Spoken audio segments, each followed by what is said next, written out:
Welcome to the last concurrent session of the 2025 Actuarial Convention. We are still focusing on retirement matters, and we are going to be looking at two parts: what we know now and what that means for the future, led by Guy Channels and Sina Mabeba. Thank you so much.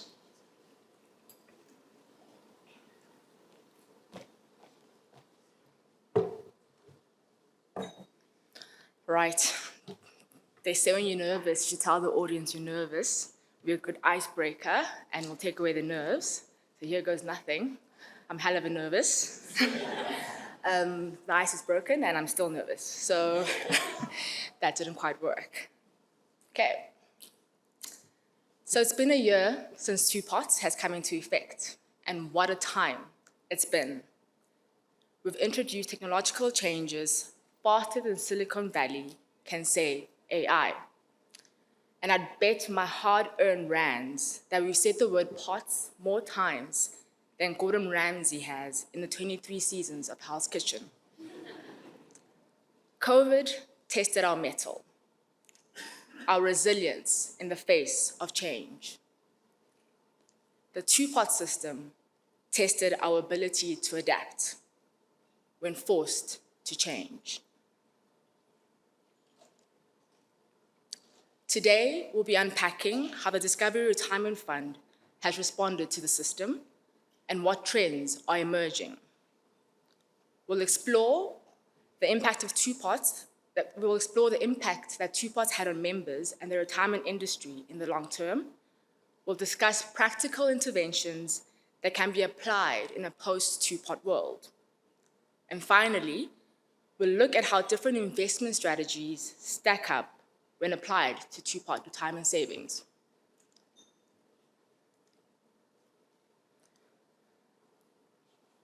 So what is the two-pot retirement system? The two-pot retirement system was introduced to balance long-term financial security with short-term access to savings.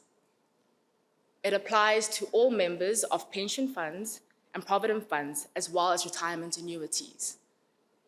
It excludes members who are 55 or older when the reform was initially introduced. These members were given a choice to stay on the old system or to opt in to the two-pot system. The system moves us away from the old single fund structure, where members could access their full retirement savings when changing jobs, and it replaces it with three distinct pots. The first, the savings pot, which comprises 1/3 of contributions. The funds in these pots are accessible once a year on condition that there's a balance of 2,000 Rand or more. The withdrawals are taxed at the member's marginal tax rates. The second pot, the retirement pot, comprises 2/3 of the member's contribution, and the funds in this pot are only accessible after retirement.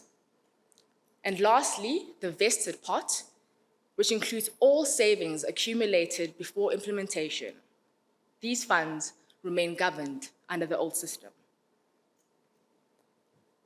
Now that we've unpacked the what of two pots, let's talk about how it landed. The regime was met with quite a bit of excitement and fair share of debate, with polarizing opinions, predictions, and commentary from across the industry. Fast forward to today, and the buzz hasn't died down, if any of these articles are anything to go by.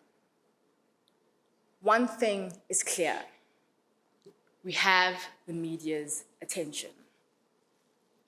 Our members are tuned in. They are active participants in the retirement savings conversation. And yet, more times than not, we find ourselves using the platform to raise the alarm, to wave that proverbial red flag.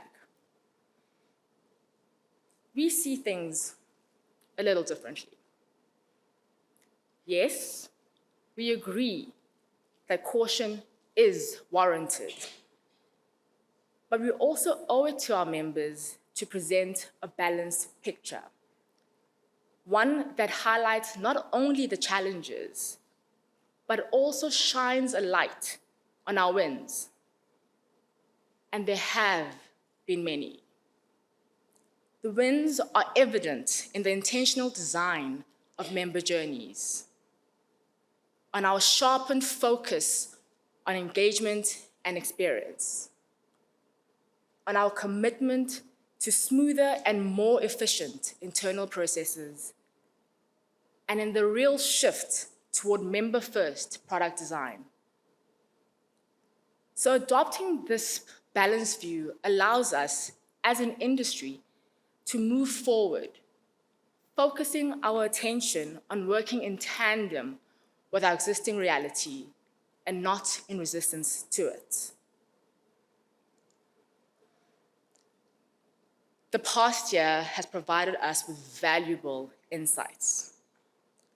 The trends are nuanced, at times unexpected, occasionally sobering, but mostly offering real hope for a better retirement outcome in the long term. This slide, I think, allows us to give a moment to the real MVPs, our claims team and admin teams. These teams braced for impact for the go-live of the two-part system. And our members did not disappoint. 50% of total claims for first-time takers occurred in the first month. 50%. Talk about a run on the banks. To everyone's surprise, though, the September experience did not spill over into the subsequent months. Claims since December, as you can see on the line there, have stabilized month to month, with approximately 3% of members making withdrawals monthly. When we expand this view to a total claims view and bring in our repeat takers, we observed a more pronounced increase in claims in the month of March. This can be seen with that peak there in that March month. This peak in the number of claims coincided with the start of a new tax year and was clearly driven by our repeat takers. The rise in claims volumes did not, however, translate in a rise in claim value, with the average claim size dropping by 60%. The effects of the initial seeding are coming through here, with the lucrativeness of repeat withdrawals deteriorating relative to the first withdrawal. It makes you wonder if the novelty around savings withdrawals will wear off in the long run as repeat takers continue to take withdrawals. Now, to add a bit more color to these slides, let's talk about who's actually dipping into their pots and who's likely to make a comeback for seconds. As you can see on the infographic, 83% of eligible accounts, from the 83% of eligible accounts, 56% chose not to make a two-part withdrawal, while 44% chose to make a two-part savings withdrawal. These are very interesting outcomes, given the insurmountable level of debt and the soaring living cost that members find themselves faced with. Taking a closer look at the behavior of those who are eligible to become repeat takers, this is depicted on my right, your left, we see that 68% have found themselves double dipping, while 32% have chosen not to withdraw again.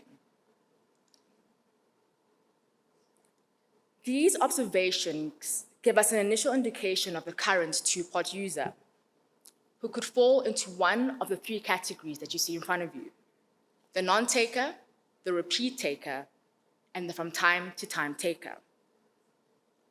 So why do these categorizations matter? I'm glad you asked. If we split our time-to-time takers into two groups, 2/3 in the taker group and the remaining 1/3 belonging to the group who take, but choose not to repeat the behavior,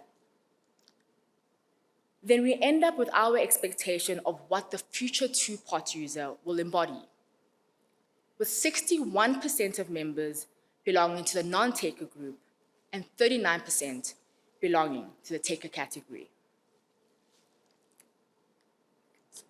These assumptions can then be used to inform financial projections for exercises around key planning activities, and budgeting. Okay, so you're taking a peek into the future. Let's circle back to our current observations and talk about the impact of age and income on the withdrawal behavior of those who are eligible.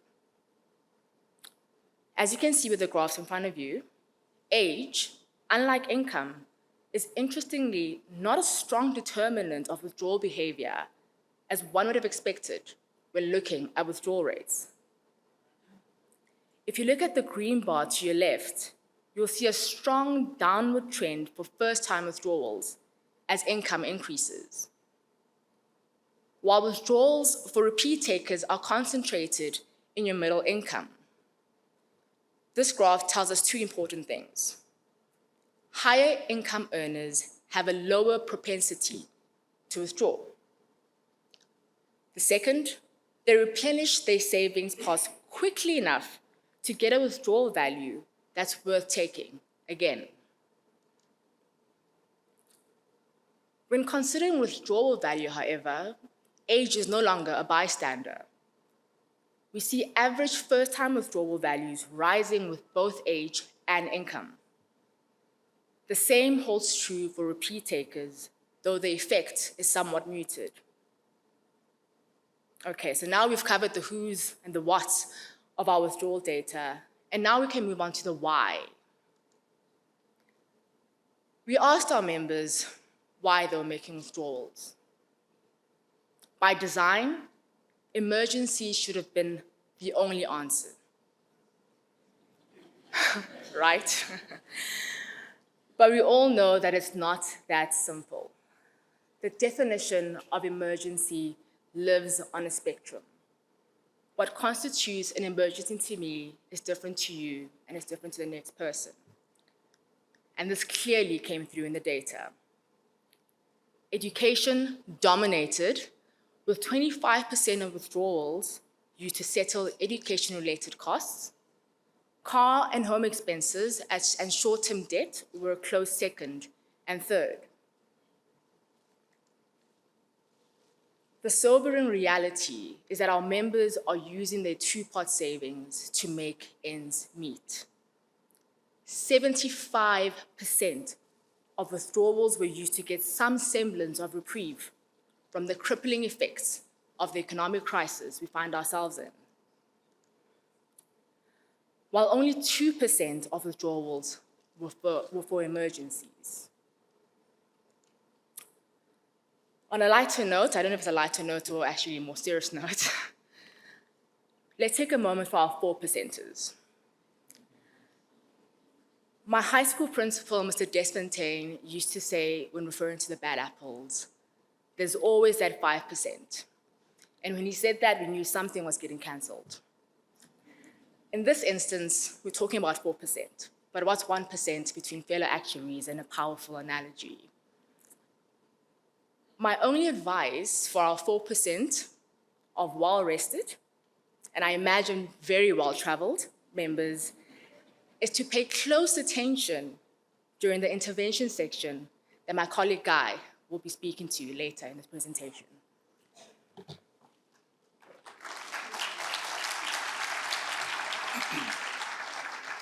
Thank you, Sina.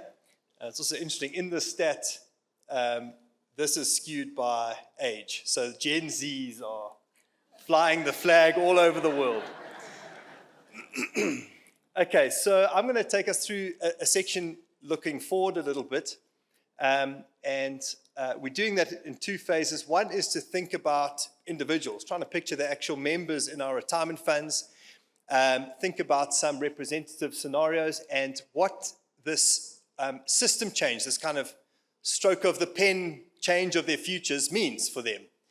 And then the second one is we'll try and lump that all together and think about what it means for our entire industry and for our kind of retirement investable pool in the country. What does it mean for us long term? The summary adage is that rising tide lifts all boats. And actually what you'll see me present just now, and hopefully it'll be convincing, is that Two-Pot has acted in some ways like a rising tide that has taken everyone with them into a better space. There are some caveats to that, so listen up. In order to show this, we're using fairly uncontroversial approach to projecting towards retirement income. So net replacement ratio targets of about 75%, and contribution levels, investment return levels that are fairly uncontroversial. And so I won't dwell on them. And what we get to is an ability to project various scenarios of how someone can get to retirement. If you've been in the retirement matters world for a while, you've seen graphs like this many times before. And this kind of plots the asset value of someone as they progress towards retirement. We've chosen to anchor around one typology, a person who probably represents the journey most people take through South Africa, the kind of median journey, is that they don't think very much of their retirement savings for a long time. And so every time they change jobs, they cash it all out and do something with it. Usually, I think, paying down debt that they've built up through that period. So we're assuming every 5 years someone changes a job, and in a pre-Two-Pots world, they can take it all out. They start again from scratch every time they start a job. And then they hit 40. Okay, some of you haven't hit 40 yet, but it's coming. And when you hit 40, as I know by speaking to some 40-year-olds, you start growing up and you realize this thing is going to happen to me. I'm going to get old one day. I'm going to have to actually retire. So we're assuming that, say, at age 45, roughly halfway through your retirement savings journey, you buckle down and change your perspective, decide not to cash out anymore. If you take that path, notwithstanding the fact that halfway through your journey, only halfway through, you've decided to take this thing seriously, you get to a retirement that is an unmitigated disaster, a 21% net replacement ratio.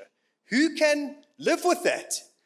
And this is what most South Africans are going for. If any of you have done those scatter plots of net replacement ratios, the youngsters looks fantastic because they haven't had a chance to make any decisions yet. And then the old people, it's an impossible to recover from disaster because they have taken a path like this. Now what we overlay onto this graph is what it looks like for the same person making the same kinds of decisions, but assuming that they enter the world now, in the Two-Pot world. They're 25, they enter the job market now. What does it look like for them? If they still take out everything they can up to the age of 45 and then stop doing that, they get to a dramatically better result. 2.3 times the income in retirement that they would otherwise have had. That is phenomenal. How many of you have run an education campaign that's had an impact like this? We've been trying that for years and we've not been able to achieve a result like this. It's truly remarkable. And some might argue, well, yes, but now under Two-Pot, the temptation is just too great and people are going to actually worsen their behavior. So they'll get used to the crack cocaine of the Two-Pot savings once a year and they're going to take that thing. Even in that scenario, a person gets to a replacement ratio of 41%, double what they would otherwise have had pre-Two-Pot. So this has done something for the industry that the industry has not been able to achieve with any of the other mechanisms we've tried in the past. I just want to show one other example. This shows the example of someone who starts at age 25 and kind of, I've shown two scenarios. The bottom one is the one I just explained. The one above it is the person who really is your 5% bad apple. The guy who gets to 40 and he still is optimistic that somehow he's going to marry rich in his 60s. And And so he keeps cashing out all the way to the end. He gets to retirement with practically nothing.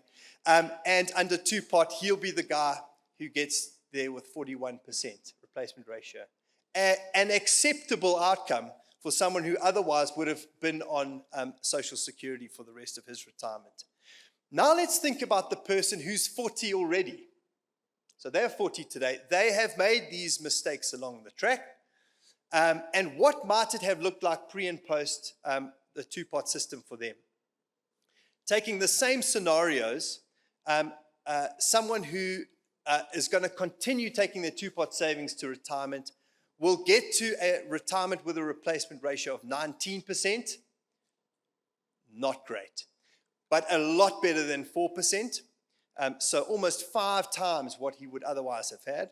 And someone who was going to grow up in 5 years' time anyway, the extra 5 years of some of his savings being preserved, getting him to a slightly better result. My point with these are that as you think through the scenarios, it's hard to find a cohort that's worse off under two-pot.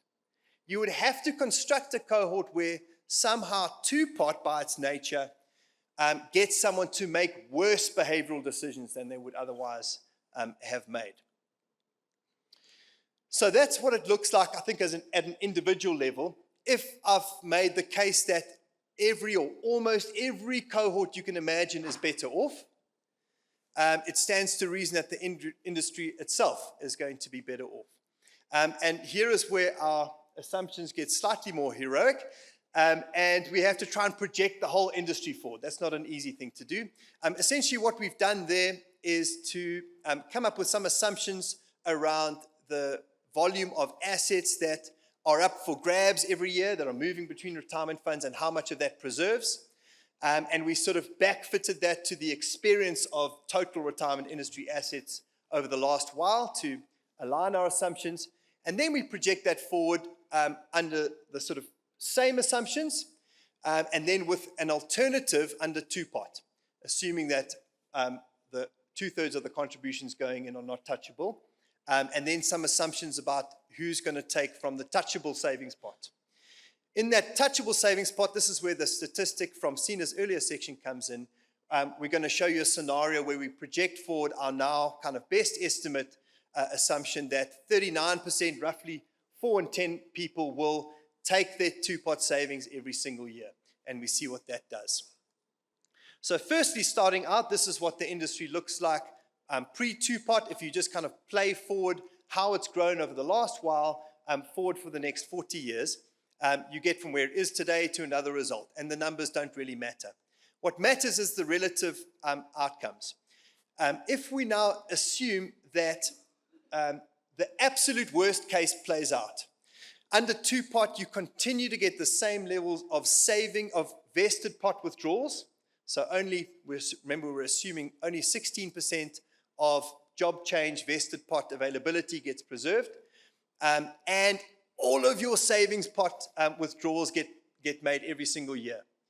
You get to an outcome that is 3 times greater than in the pre-two-pot scenario. 3 times more money in our industry for individuals. That's fantastic. But also think about what that does to the investable capital in the country. 3 times more money to invest into the country and have the kind of beneficial effect on economic growth. And if you project forward our best estimate scenario, you get to an outcome that's 4 times greater.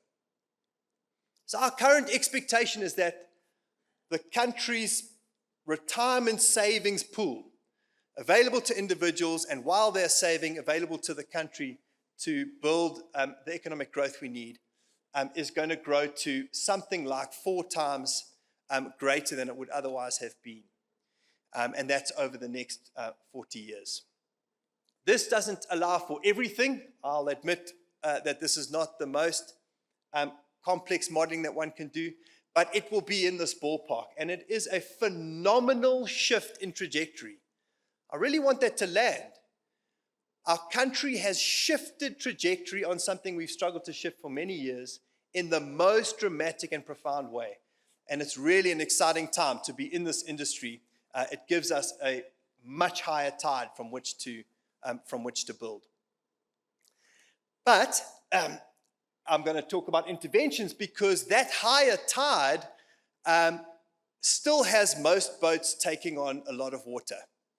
So all of these boats are higher, but if you were looking at those net replacement ratios earlier as just numbers, I want you to switch that thinking and try and imagine that for yourself.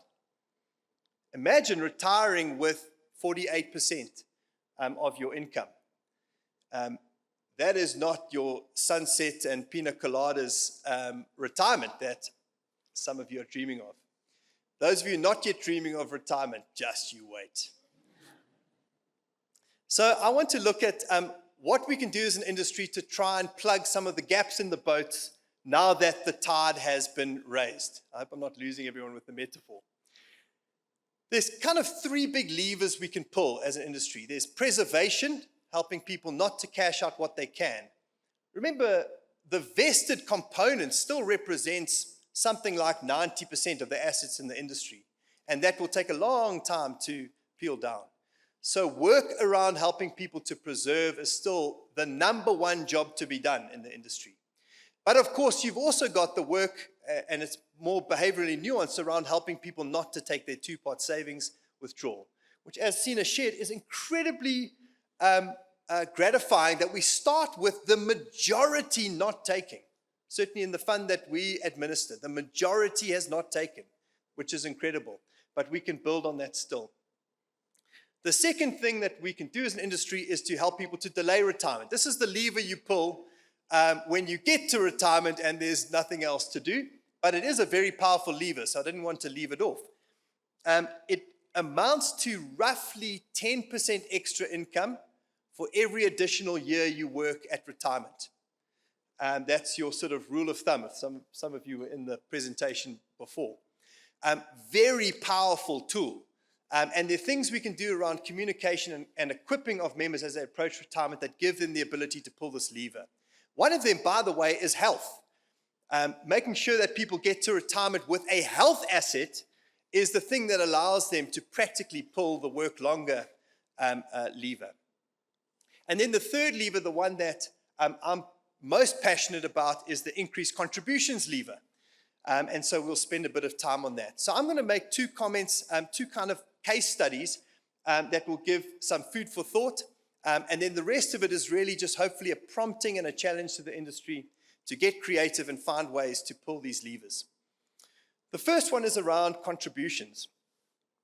This is hopefully not a surprising dynamic for those of you in the industry, that our kind of industry average contribution rates around 12%, and that makes sense for a person who's got a 40-year saving trajectory. So on this graph, we're showing what contribution rate you need if you're starting to save from that age. So if you're starting from 25, you need 12%. The industry average is 12%. Everything's fine. If you've made some mistakes by the time you get to age 35, which is 90% of our members, maybe more, the contribution rate you need by the time you get there is 22%. Whoa. And then if you do that wake-up call at the big 4-0, it becomes 30%, a dramatic number. The point made by this slide is that having a static view on contribution rates and allowing our clients and members to persist with that view is an absolute travesty. Where have we been for the last 30 years? Not fundamentally shifting this dynamic. There's a tiny group of members for whom a static default contribution rate is appropriate. Now you introduce two-part and it becomes even more dramatic. As someone considers a path of taking their two-part savings withdrawals over time, they would, even if you just assume that they take it up to age 45, they need to be contributing at even higher levels. Again, just bringing home the point that contribution rates are a dynamic factor that depend on the behavior of the person past and the behavior of the person into the future, what they expect to do. So how can we help people make better decisions around their contributions and to respond dynamically to where their situation is? To answer that question, I'm going to lean back to probably the most, the kind of seminal paper on this that was now more than 20 years ago that this was released, the Save More Tomorrow program by Benazzi and Thaler. If you're in retirement matters, you must read this paper, basically.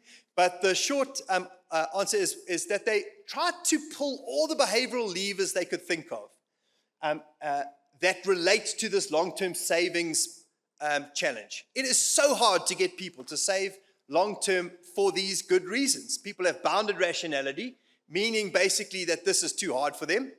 Working out what I should save, what it's going to mean, is unbelievably hard. People, not you, of course, but other people really also struggle with self-control, procrastination, and inertia. Wow, no one's even laughing. It's not true. You also struggle with self-control, procrastination, and inertia. And this is probably the biggest issue, that even if you can convince someone that this is a good thing, you've got a gap, this is what it is, you should close it, someone might agree with you and still not do something about it for these reasons. Then thirdly, you've got loss aversion, the fact that the thing you're going to ask someone to do is to save more, i.e. take less home. That feels like a loss. And so good luck to you in convincing them to do that. And then the fourth one is status quo, and kind of this default effect, which our industry has put into effect and is seeing the fruits of that to a large degree, but we've not brought it effectively into this contribution space. Or rather, to put it another way, we've used it the wrong way around. We've put people into wrong defaults and then let the default effect play out. So what the Save More Tomorrow program did, it ran a real-world experiment on this, trying to get people to save more for retirement.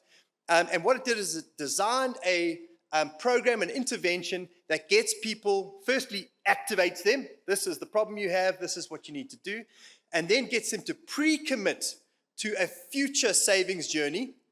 They make that savings journey automatic so it doesn't rely on self-control, and gradual so that it feels like it minimizes the sense of loss, and it's in the future linked to your salary increase dates, which means that every time it happens, it's not reducing your take-home pay. It's just giving you a lower increase in take-home pay. And then you activate the opt-out principle so that you let inertia become one of your allies. Just to give you an example of what this can mean for someone, I'm going to show you what it looks like in our retirement fund. Where someone may have an income gap, it's important that you show that to them in really easy to digest ways. So we show that to them visually, we show that in a percentage, and we show that in rand values. So this is the income gap you've got in retirement. Oh, it strikes home to me. What you've got then, and there's another study that we ran internally in the UK to find this out. What you've got then is less than a day of a spike in willingness to do something about this, and that is going to disappear. You've got a moment in time to activate this decision. If you show them this, which you probably can't see from where you are, but this is showing them that from a 15.5% contribution rate, currently they should be at 24.5%. They need to increase by 9%. You will not succeed. No one is going to take that option. If instead what you show them is a future-dated, gradually increasing contribution change program, and examples here are 2% a year for 6 years at your future salary increase dates. You make it easy for someone to compute. In fact, there's no computation. You do it all for them. And you make it easy for them to select. At the point that they're having the realization, they're able to select it. You're then able to feed back that they have shifted their trajectory to one that is on track. You also do something powerful here. You lock in for a person a change in mindset about who they are. The sort of subconscious mindset of most people is, I'm on track for a stuff up. And now you tell them that you're on track for a funded retirement. You're a responsible person doing right by your spouse and your dependents. That is a profound shift in mindset. And that locks in a sense of loss aversion. so that when decision point comes, you don't want to lose that truth about yourself. So that's an example of how you can help people make better contribution choices. I want to then show one other dynamic, which is around financial education. I know most of our funds are doing things around financial education. It's usually hard to track and observe the impact of those things. A bit frustratingly, we can't link the data points very easily. So what we had is a data source that enabled us to do that, and so I wanted to share that hopefully gives you some encouragement that the education efforts are worthwhile. So to start off, I'm showing a stat that we saw earlier in the presentation. It's those withdrawal rates by income. And I'm just going to zoom in on the very low income earners and the very high income earners to simplify it. So you've got the very high income earners withdrawing from their two-pot savings at a rate of 7% and the low income earners at a rate of 43%. That's 6 times higher. Okay, very powerful income effect here. What happens when you equip and enable someone with positive, good money habits? What happens? What's the effect? So we've got something that does that and allows us to track it with data. So that's what makes it useful in a context like this. So Vitality Money, some of you may be users of Vitality Money on the Discovery Bank product. What that does, it gives you 6 categories: financial advice, insurances, short-term debt, short-term savings, your retirement savings, and property ownership. A bunch of things around managing your finances well, and gives you kind of next best, easy to take actions to improve your money habits and your money situation. So the question is, what happens when you take a low income person and you take them on a journey of improving the way that they manage their money? What kind of savings withdrawal rates do you see? And what you see is that diamonds, the sort of best money habits, very low income members have the same savings withdrawal rates as your highest income members earning over R1 million. What's even more dramatic is if you split out those very high income earners into those who also have the best and the worst money habits. And those with the lowest Vitality Money status, who are very high income earning, bronze Vitality Money status, blue Vitality Money status, have a 3.5 times higher savings withdrawal rate than those who have very low income. Very low income for us is less than 125,000 Rand a year. Showing that the effect of money habits, of equipping someone with the tools to manage their money, is very, very powerful in driving the ability and the willingness and the consciousness to preserve when you are faced with the choice. So encouragement for all the education work that the industry is doing, and to do more, find ways to drive this harder.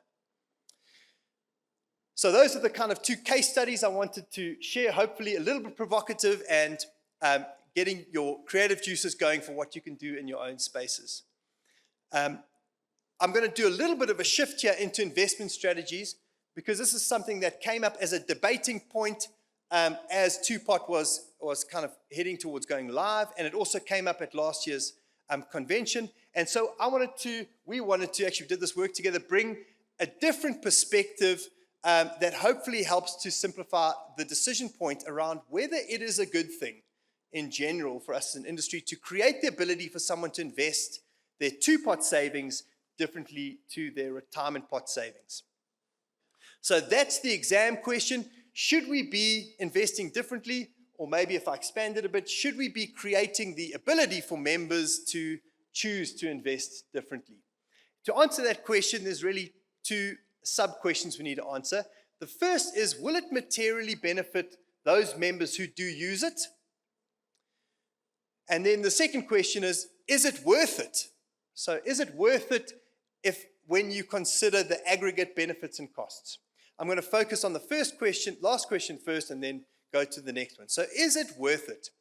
Here we just need to think about the benefits and the costs. And to try and make that simple and clear, I've shown those next to each other. So the benefits accrue in the form of the ability for someone to make an investment choice that aligns with their risk appetite. One thing is true, though, whether that's a good thing or not, which is what I'll go into next. One thing is true is that the utilization of that would be very low. Member investment choice in general, having a view about my risk appetite and applying that to my retirement savings, has a very low utilization. Less than 10%, I would guess, in most of our funds, in many of them less than 5%. You could assume that utilization of this kind of sophistication would be incredibly low. Conservatively, I've said less than, say, 5%. On the other hand, every single member of a retirement fund that implements this will bear a cost.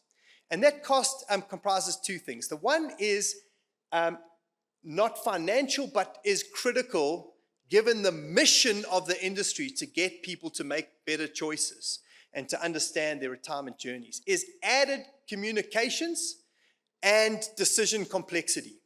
So if you think about the prioritization of trying to get information through to people who can actually absorb it, is it a good idea to try and fit this into the fire hose of stuff we're trying to get members to consume? It certainly complicates the communication dynamic, and when members are trying to make investment choices, complicates their investment choice decision making. You can imagine someone trying to make an investment choice and then getting asked, okay, well, would you like to split this between your savings pot and your retirement pot? The level of sophistication needed to answer that is even greater. And so there is that as an overhead that is borne by all members. There's also an increased cost. Of course, the system work to do this would cost something to build and to maintain. And that would come through to members in administration fees. So there is a cost that applies to every member. The point of this is not to say, well, therefore, it's not a good idea. It makes the point that the benefit to someone who uses it must be great for it to outweigh the cost that is being borne by every single other member. Does that make sense? Yeah, good. Thank you. Nod's heading. Ned's hodding. Will it materially benefit members who use it? So here, we've taken a fairly simplistic scenario. So we've taken basically two options. You've got an option where you implement this flexibility, and presumably the flexibility is only there to allow someone to invest more conservatively in the savings pot. The theory there being you've got a short-term time horizon, and so your risk appetite is different from your retirement component where you have a long-term trajectory.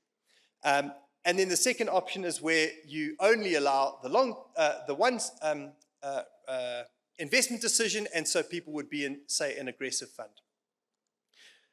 In order to model this out, the various ways we could have done it, we didn't want to go stochastic. And so what we did is we just did a back test, actually. We took an aggressive balanced fund from our partners 91, and we took a money market fund from them, and we played those side by side. What you see there in the monthly returns is what you might expect. That, of course, the average level of monthly returns for the balanced fund is higher, quite a lot higher.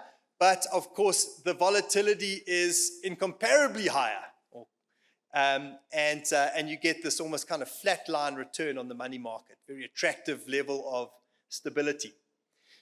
What we then did is play that forward for someone who's going to access the two-pot savings every year. So who has this short-term mindset for that little pot. They're thinking of it as their short-term savings pot. The green line represents the value of that savings pot if it had been in the balanced fund, and the black line is the value of the withdrawal if it were in the money market. The first thing you can see visually, just looking at the slide, I don't know what stands out for you. The first thing that stood out for me is not much difference, actually. Most of the value of what you're getting out is related to the value you've put in, and then there is a small dynamic that relates to the returns because it's a short-term time horizon over which you're investing. But, of course, it is true that the average amount you get out in the balanced fund alternative is higher, and the money market is lower. We then try to think about how should someone think about weighing this up as, is it a good idea for me or not? So we thought, well, what you're concerned about is I might end up with a lower amount than I would have expected because I'm in a balanced fund. So how often does the balanced fund actually have a higher result than the money market fund? And 17 out of the 25 years, you get a higher result in the balance fund. So 2/3 of the time, you're better off. So that volatility is actually working in your favor 2/3 of the time, even over that short-term period. So if you're a sort of betting man and thinking about what I should do over the next year, already, even if it were just a 1-year bet, you've got 2/3 chance you'll get more in the balance fund than the money market. But of course, loss aversion. So people don't like the idea that there's a 1/3 probability of losing something, of it being slightly lower. The key point I wanted to bring home here with this visual, though, is that people do not have a single trial. They are forced, by virtue of being part of a retirement fund, into a series of 25 independent back-to-back trials. And so that changes the nature of the outcomes they can expect. They now get to benefit from the underlying probability distributions of each of those scenarios. And so what you see is that over their lifetime, over this 25-year period, 2/3 of the time they're better off. When they are better off to a greater degree. The average amount that it's more by is over 1,000 Rand. And in the times that they are worse off, it's only by 500 Rand. And the maximum amount they can be better off by is 3 times greater than the maximum amount they can be worse off by. So that I find quite compelling. Even if I'm thinking about the fact that I'm going to be making these short-term decisions, it's in my interests to be in the balance fund because as I stack those trials against each other, as I go forward in my 25 years, most of the time I'll be better off, and in aggregate I'll be better off. What this is missing, of course, is the reality that some people will not take their two-pot savings. In fact, 6 out of 10 we think won't. And of those 4 out of 10 who have in the past, we're hoping to convince them not to in the future. And so then we look at what happens if you commit to this money market path and end up not taking your savings. And there the results are dramatic. So over just a 10-year period, this is a particularly high-growth 10-year period, it's 79% higher in the balance fund than in the money market fund, and over the full 25-year period, 107% higher, double, more than double. So in our view, the answer to the question, should we be investing differently, is categorically no.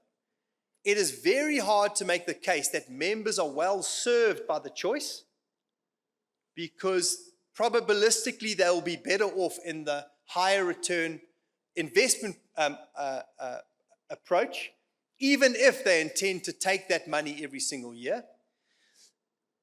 And because it is not compelling for each individual member, and so few members will actually take it, it does not outweigh the costs of comms and fees burden that we placed on all the members. I started losing some people. I'm going to say I hope I didn't lose some people, but I definitely did. Sina, bring them back to life, please, for goodness sake. All right, this is the part where I tell everyone to look under their seats for a Jamie Oliver pot voucher. No, I'm kidding, but wouldn't that be nice? Okay, so I'll take us home. In the interest of time, I'm not going to actually go through the slides like I would have. I think you guys can read there.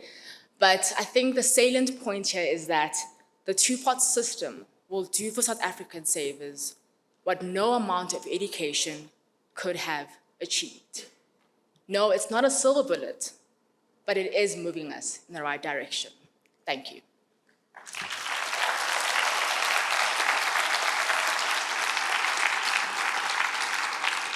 Thank you. Awesome. So we're going to take some questions. If I can, there's a gentleman right here in front with his hand up for a question. I also just have to say, Guy, I don't think I've heard anyone that excited about two-pot. Kudos to you. And based on that 3x or 4x, I think I should move into asset management as a job. So we've got a question there. There was a hand on this side of the room. I think it's towards the back. Go for it. Please ask your question. Hi. Thank you so much for a great presentation. You mentioned that it was really hard to find a cohort where the two-part system resulted in worse results. And while that's probably true for most people, aren't we also concerned about the people who may have not had any reason to withdraw? Let's say they started at 25, they saved 15% per year, they're now 35, and now they have the option to withdraw every year. They're under the impression that they're on track, I can take the savings pot every year, and then a life event happens. Divorce, loss of income, whatever it is. Should we not be worried about these people? And have you modeled these kind of cohorts, and has two-part still resulted in a better outcome? Honestly, I don't think it exists as a cohort. Honestly. We have something like 90% of members cashing out everything every time they change jobs. The people who aren't doing that are relatively higher income, and most of them are transferring into preservation funds. They have a financial advisor, they're making reasonable decisions. So I just honestly don't think there are like young people who haven't really thought about retirement savings, but they're like making great decisions at the moment. And then suddenly two-part, they're going to make terrible decisions. I honestly don't think it's a realistic cohort. The thing that gives me confidence that that's also probably true is if we look at our behavior data. Most people, just bear this in mind, 90% of people take their vested pot when they change jobs. A big lump sum, terrible idea, everybody tells them not to do it. Okay? Notwithstanding the fact that the media went into a frenzy telling everybody about two-pot savings. Less than half of people have actually accessed it so far. It is not the sort of free-for-all that we were scared it would be. So I would argue that people are behaving more responsibly with relation to their two-pot savings than they have been in relation to their vested pot savings. Maybe there's the one person, I'm sorry for them. But the whole rest of the country is better. Thanks. I think the point was not about people making poor life decisions, but people who have diligently saved and their replacement ratio is now 85% and decide, you know what, I'm well on track. I can give myself the joy of accessing the saving pot. So still making correct decisions without the foresight of not knowing what they don't know. But if you say that's not the case. Yeah, no, but I think that comes to an important point. In our two-pot savings journeys, it's crucial that we show people the result of what they're about to do. We do that. I don't know if everyone does that. It's crucial. Because otherwise it's this absolute, it's an impossible question. Do you want money? Yes, I do want the money. It's the same as our contribution choices at the moment. Do you want to contribute 15% or 10%? 10%, obviously. Because it's not linked to an outcome. So if you show something, you're on track for 85%. If you take this two-pot savings, it actually goes down to 75%, or whatever the result is. Then that is meaningful. We also have a little slide that can show how much of your cash will you take over your whole life. So you can sort of see, if this is what I do every year, what's it going to mean for me? And that is really important, that you build that into the journey, not somewhere else in a different tool, into the journey, so that people with just-in-time education are continuing to make good choices, assuming in this scenario they're the kind of person who wants to do right by themselves. If I can add to that, I think the scenario described, the reality would exist whether two-pot was there or not. So we're not talking about a reality where there was no access to retirement savings and then come to two-pots, everyone has access. Before two-pots, you had the option to actually resign from your job and access everything. So in the scenario where our model point, for lack of a better word, is desperate enough to access their retirement fund, I think in extreme events, they could actually resign from their jobs just to access their funds if they're desperate enough. So yes, I do think two-pot curbs the extreme of actually accessing everything and sort of, puts a floor to that scenario. Thanks.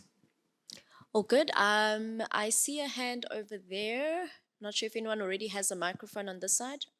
Hi, thanks, Guy and Sina. I really appreciated that enthusiastic and important discussion. It's David speaking. Can you wave? Where are you? I'm over here. We work together designing Vitality Money, anyways. So first a comment and then a question. On the blue status versus diamond status, obvious thing that was left out in the presentation is the blue status people have no savings and are in a lot of debt, so of course they would want to withdraw more, and so it's maybe a bit less of the habits. The habit changing is a bit more difficult. And then just a question, do you have actual statistics on the average number of withdrawals that people make over their lifetime? You anchored us to every 5 years somebody makes a withdrawal, and intuitively it feels like a lot, especially since the tax is cumulative, that once you've withdrawn your first 20 whatever thousand tax-free, then the next 5-year withdrawal will be taxed more heavily and so on. You anchored us to about 4 or 5 withdrawals of the full amount per year to compare to two-pot. Do you have actual number of average per the lifetime? No, we have no way of tracking members as they move between administrators, unfortunately. So we don't know what's happening, but we do know that regardless of age, as people come into funds and then go out of them again, they just keep doing the same thing, cashing most of it out, or all of it out. Most people cashing all of it out. So it doesn't seem like there's a strong effect that anyone over 30 has already had a job change now, withdraws at a lower rate. Yeah, that would be my answer to that. On the blue diamond thing, it's a really important point actually, that forming good money habits isn't an intellectual thing. It actually takes flipping hard work. And to get someone out of short-term debt is a real labor. It's actually become like the whole focus of our retirement fund is getting people out of short-term debt because of that point. It is a fundamental driver of whether they can make good decisions in their kind of savings pot and vested pot withdrawals, and in their contribution decisions. No one in serious short-term debt is going to make a contribution rate increase no matter how easily it is presented. I think there's a question on this side of the room. Thanks, Guy. Johan Alexander Forbes. So just while we're so excited about the two-pot, I think one additional benefit that comes with it is that it now creates a great tool for discretionary savings for some of the members. If you want to save for education for your children, you can have a pre-tax saving vehicle, deferred tax within the system, and when you need it, because you don't know when you're going to need it or if you're going to need it, and if you don't need it, it's a great saving for retirement. But you've got this access to, and I think there's a lot of education can be done for people to encourage them, because it's just a great low-cost, tax-efficient savings vehicle now. That's a great point. And people complain about the tax on the way out, but as you rightly point out, they are tax advantaged by not having taken it from post-tax money in the first place, because it went in pre-tax, it enjoyed growth without tax, and then they were taking it out post-tax anyway. I think there's a question right next to you. Thank you. Hi, thanks, Nicholas. I just was really just some comments. Just comparing talking about the tax for higher sort of income earners. The big disincentive that I've sort of seen is people being unwilling to pay the sort of PAYE tax rate compared to, when you could take the withdrawal and it was based on the retirement lump sum withdrawal tax table. So I think that's a lot of the reason that the higher income earners haven't taken it. And the reality is even they have debt, but they way prefer not paying tax to SARS. Then I just want to make a comment. The point that you raised about increasing contribution rates, I think that's underappreciated.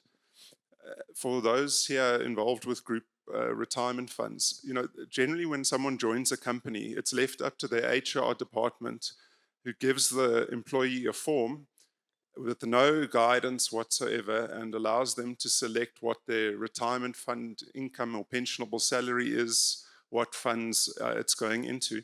So your comment about including some kind of model or robo-advice at that point, I think could have a dramatic impact up front. And as you said, when people, before they take the withdrawal, let them see the impact that's going to make. I think a lot more work could be done in the industry on that front. Yeah, I totally agree. There's a question right here in front. All the Forbes heavyweights. Maybe just an observation. we're blaming the members for spending the money when they exit. But maybe it's the HR departments. And one of the reasons you could argue that is if only 44% of members are taking a savings withdrawal, but 90% of them on exit, someone's filling out that form for them.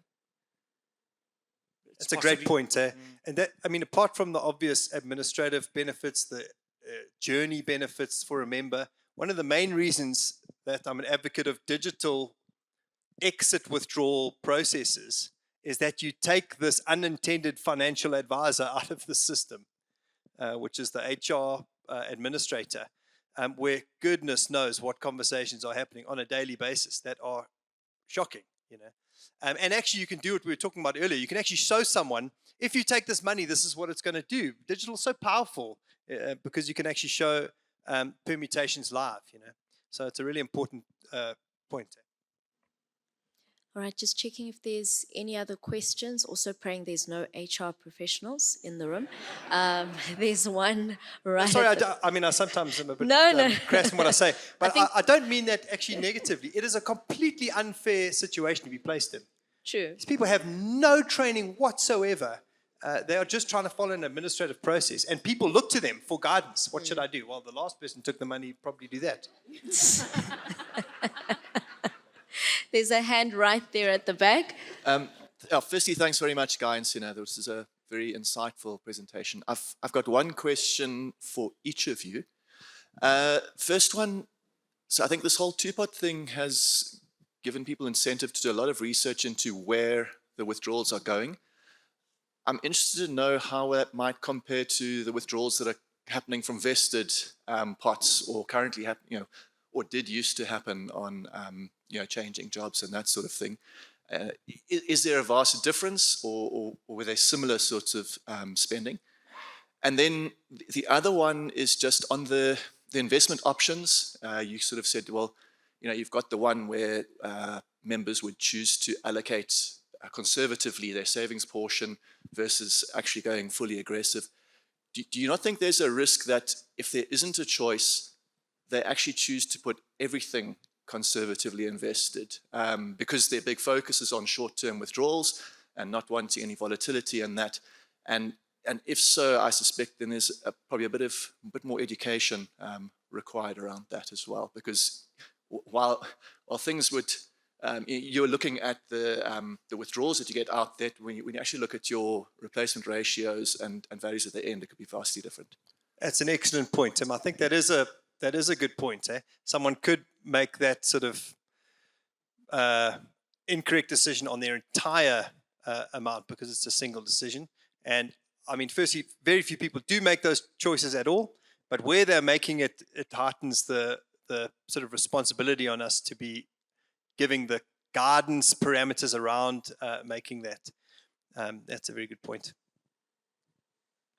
Thank you for that question. I had a conversation with my colleague Algia, as the brains behind the insights yesterday, around this subject. And the one point he made was that two parts actually change the manner in which the industry interacts with the member.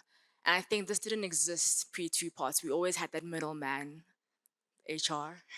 No offense to HR, but we couldn't exactly ask HR, please ask X, Y, and Z why they're taking their money. But I think two parts gave us the opportunity to build this level of questioning into our own claim systems, because now we have like WhatsApp, we have our member zones that allow us to interact directly with the member. So it's become easier to actually get these sort of insights.